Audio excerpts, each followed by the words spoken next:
ప్రభునందు ప్రియమైన శ్రోతలకు వందనములు. ఈ పోడ్కాస్ట్ కార్యక్రమంనకు స్వాగతం.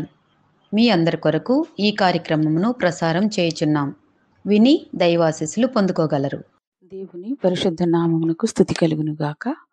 ప్రభువైన యేసుక్రీస్తు నామములో అందరికీ వందనాలండి. మన వాక్య ధ్యానం కొరకు ఆకర్షించే తండ్రి గురించి కొన్ని విషయాలు ధ్యానించుకుందాం. యోహాను సువార్త 6వ అధ్యాయం 44వ వచనంలో, నన్ను పంపిన తండ్రి వానిని ఆకర్షించితేనే కాని ఎవడను నా యొద్దకు రాలేడు, అంత్యదినమున నేను వానిని లేపుదును. ప్రభువైన క్రీస్తు పలికిన మాటలు. ఆయన రాజ్య సువార్త ప్రకటిస్తున్నప్పుడు జన సమూహములు అనేక మంది ప్రభు దగ్గరికి వచ్చారు. కొంతమంది అనుమానించిన వారు రాలేకపోయినట్లుగా మనకు తెలుసు. ఆకర్షణలో, ఈ లోక సంబంధమైన అనేక ఆకర్షణలకు లోనై దేవునికి దూరమై విడిపించేవారు లేక పతనమై నిస్సహాయ స్థితిలో ఉన్న మనలను రక్షించుటకు ప్రభు అయిన క్రీస్తు పరలోకము నుండి దిగి మన మధ్యకు వచ్చాడు. తండ్రి అయిన దేవుని ద్వారా ఆకర్షితులై యేసు ప్రభును మెస్సియాగా లేక క్రీస్తుగా అనగా అభిషిక్తుడిని అర్థం అంగీకరించిన వారికి ఇది వర్తిస్తుంది కదా. నిజమే, ఆకర్షించబడితేనే తప్ప ఆయన మాటలు ఆకర్షిస్తాయి, కానీ ఇంకా ఏవేవో కాదు. దేవుని వాక్యము శక్తి కలిగిన వాక్యము. యోహాను సువార్త 4వ అధ్యాయం 29-30 వచనాలు చూస్తే అక్కడ సమరయ స్త్రీ దేవునితో అక్కడ మాట్లాడినప్పుడు చూస్తాము. ఆయన సంధించినప్పుడు ఆమె ప్రభువును తెలుసుకొని తన ఊరిలోనికి వెళ్ళి, సుకారణ ఊరిలోనికి వెళ్ళి తెలిపిన మాటలు ఆ ప్రజలతో చెబుతూ ఉన్నది. మీరు వచ్చి నేను చేసినవన్నీ నాతో చెప్పిన మనిషిని చూడుడి, ఈయన క్రీస్తు కాడా అని ఆ ఊరి వారితో చెప్పగా, ఊరిలో నుండి బయలుదేరి ఆయన వద్దకు వచ్చుచుండిరి అని చూస్తుంటున్నాం. ఆమె క్రీస్తుని గురించి చెప్పింది కాబట్టి నిజమైన సాక్షిని, తన పరిస్థితిని చెప్పింది. తర్వాత ఎవరు నిజమైన క్రీస్తు అనే విషయాన్ని కూడా ఆమె చక్కగా చెప్పగలిగింది. అప్పుడు వారందరూ కూడా ఆమె మాట విని సుకారను బావి దగ్గర కూర్చుని ప్రభువు దగ్గరకు వచ్చినట్లుగా మనం చూస్తుంటున్నాం. ఆయన మాటలు, ఆయన బోధ విన్నప్పుడు వారు చెప్తున్నారు, మా మట్టుకు మేము విని ఈయన నిజముగా లోక రక్షకుడని తెలుసుకొనుచున్నాము, నమ్ముచున్నామని వారు ప్రజలు చెప్తున్నట్లుగా మనము చూస్తుంటున్నాం. ఆయన మాటలు వింటేనే ఆయన ఎవరో అనేది తెలుస్తుంది, కానీ ఆయన మాటలు వినకపోతే ఎవరికి కూడా తెలియదండి. వారందరూ ఆయన మాటలు ప్రభు ఆకర్షించుకున్నాడు. వారు అనేక మంది నమ్మి విశ్వసించినట్లుగా మనం చూస్తుంటున్నాం. యోహాను సువార్త 12వ అధ్యాయం 32వ వచనంలో కూడా ప్రభు ఒక మాట చెప్తున్నారు. నేను భూమి మీద నుండి పైకెత్తబడిన ఎడల అందరినీ నా యొద్దకు ఆకర్షించుకుందునని చెప్పాను. ఆయన ఎట్టి మరణము పొందబోతున్నాడో శిలువ మరణాన్ని గురించి చెబుతూ ఈ మాట పలికినట్లుగా మనకు తెలుసు కదా. అందరినీ నా యొద్దకు ఆకర్షించుకుంటాను.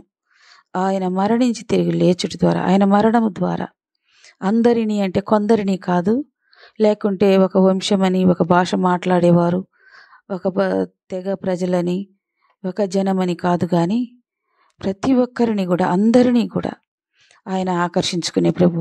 ఇప్పుడు కూడా అనేక మంది ప్రభువును అంగీకరించి ప్రభు దగ్గరకు వచ్చి ఆయనను కొనియాడే బిడ్డలుగా, ఆరాధించే బిడ్డలుగా ఉంటున్నారు. ఆయన ఆకర్షించే దేవుడు కదా.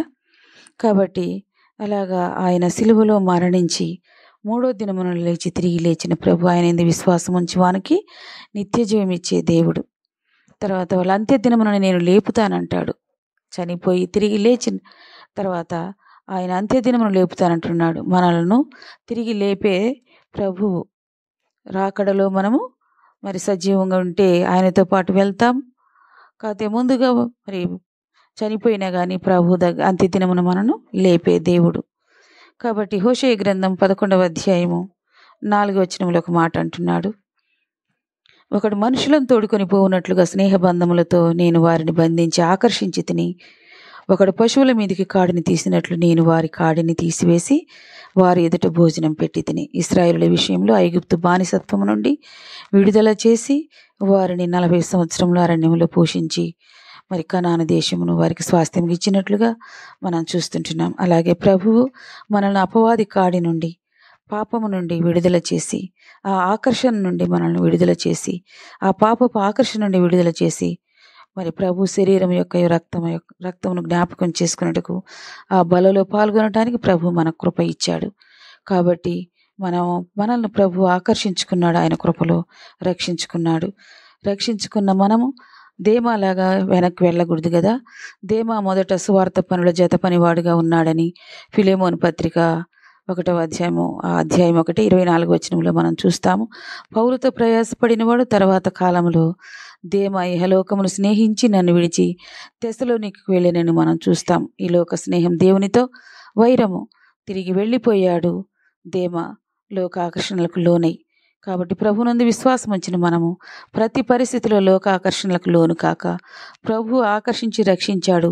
ప్రభు కొరకు మనము ముందుకు సాగుటకు ఆయన కృపలో మనకు సహాయం చేయునుగాక. ఈ కార్యక్రమమును గూర్చి మీ సలహాలు మరియు మీ ప్రార్థనా అవసరతల కొరకు మమ్మను సంప్రదించవలసిన మా ఫోన్ నంబర్ 948585085039 మరియు ఈమెయిల్ ఐడి info@fibaonline.org. మా ఫోన్ నంబర్ మరొకసారి 9480585039. Email ID info@fibaonline.org.